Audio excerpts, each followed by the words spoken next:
We're on problem 19. Problem 19. If k and x and y are positive numbers satisfying, let's see, what did they write? They wrote x to the minus 4/3, x to the minus 4/3 is equal to k to the minus 2, y to the positive 4/3 is equal to n squared. What is xy to the minus 2/3 in terms of n and k? Alright, so we just have to rewrite this in terms of n and k. So let me write it big. So xy to the minus 2/3, that equals x to the minus 2/3. That's x to the minus 2/3 times y to the minus 2/3. We know what x to the 4/3 is. This is what I wrote here. It might not be that legible. Sorry.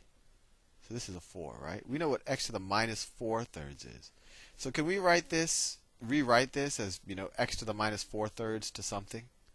Well, sure. We could rewrite this term right here. We could write this as, let me write it right below it so you don't get too confused, as x to the minus 4/3, and then you raise that to the 1/2 power. This is the same thing as this. How do I know that? Well, if I multiply 4/3 times 1/2, because I'm raising something to an exponent, and then that to an exponent, if I multiply minus 4/3 times 1/2, I get minus 2/3, right? The 4, this 2 cancels out, this becomes a 2, and this is what I get. You can try it out. Similarly, I want to write this second term. Let me do it in green. This y to the minus 2/3. I know what y to the 4/3 is, right? So I want to write it as y to the 4/3 to some other power. So 4/3 times what is equal to minus 2/3? Well, 4/3 times minus 1/2. And you could try it out.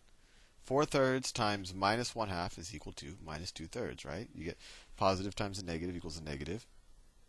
And then the 4 and the 2 end up just the 2. Sorry, I'm burping. So what does this become? Well, we know what x to the minus 4/3 is, right? X to the minus 4/3 is equal to k to the minus 2.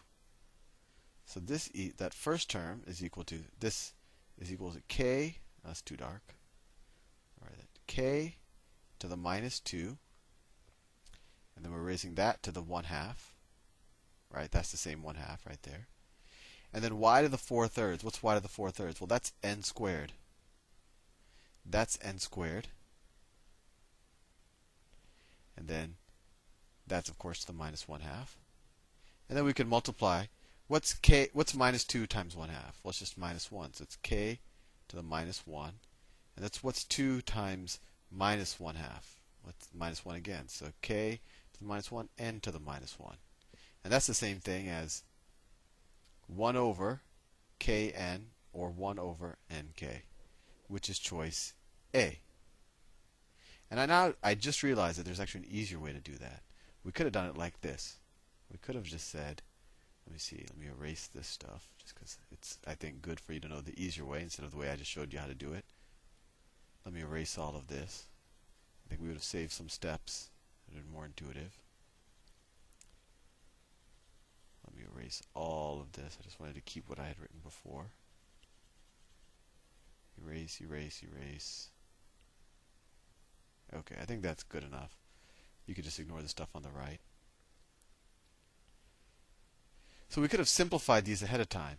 We could have said x to the minus 4/3 is equal to k to the minus 2. If we raised both of these to the 1/2 power, if we raised both of these to the 1/2 power,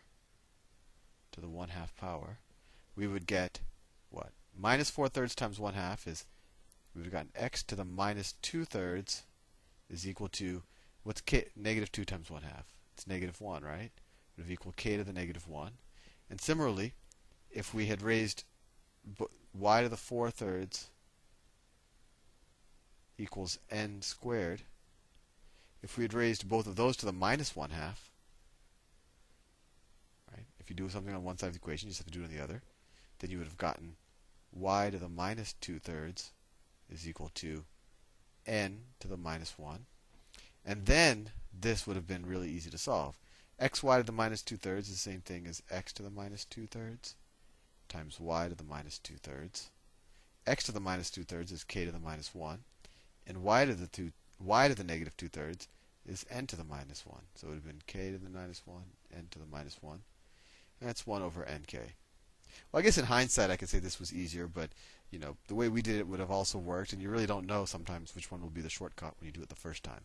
But either way it could have worked. You could have simplified ahead of time if you had seen that you wanted to get it into 2/3, not 4/3, because they had a 2/3 here. Or you could just go the way we did it the first time. Either way works. Next problem. Problem number 20. Okay, functions of f and g. So I'm going to have to do some drawing here. Hopefully I have enough time. So I have to draw 2 of them. So that one's going to be for f, and then this one's going to be for g. This is going to be for g. What points are there? So f of x, let's see, there's f of x has 2 points back, and it intersects there. And it intersects at the point minus 1, 1, 2, 3, so it intersects here. And then it goes through the origin, and then it goes to 1 minus 3, so that's 1, 2, 3, 1, so it goes here. And then it goes at 2, 0, and intersects here. So let me try to draw that. So the graph looks something like this. It goes up, intersects this point, comes down through the origin, comes down here, and then goes up like that. That is y equals f of x. Y equals f of x. Now what does g of x do? What does g of x do? G of x goes to 2, 1. So 1, 2, 1. 2, 1. And it's to 4 minus 5. So 2, 3, 4.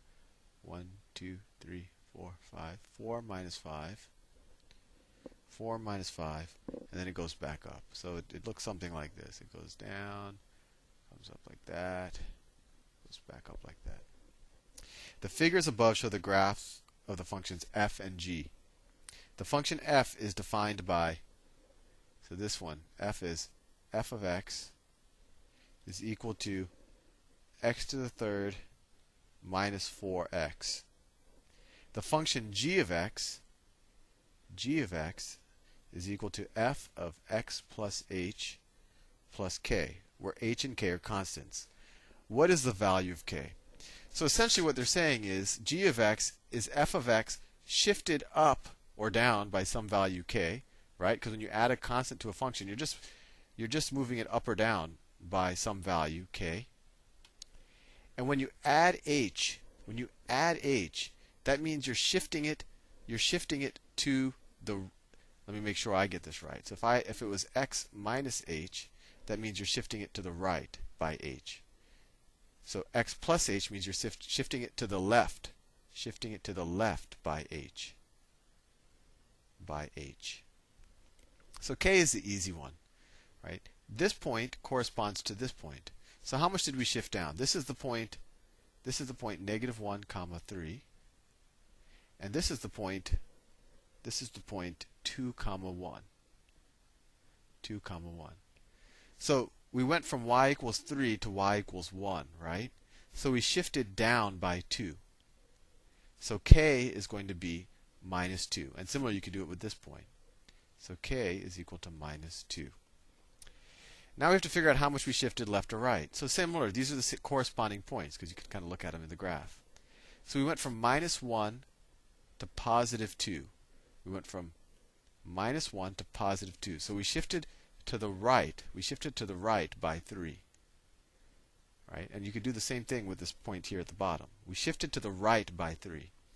So if I wanted to shift f of x to the right by 3, I would write it like this. F of x minus 3. That's how I would shift a function to the right by 3. But they're saying plus h. So h has to be minus 3. h is minus 3. And minus 3 times minus 2, well, that's positive 6, which is choice E.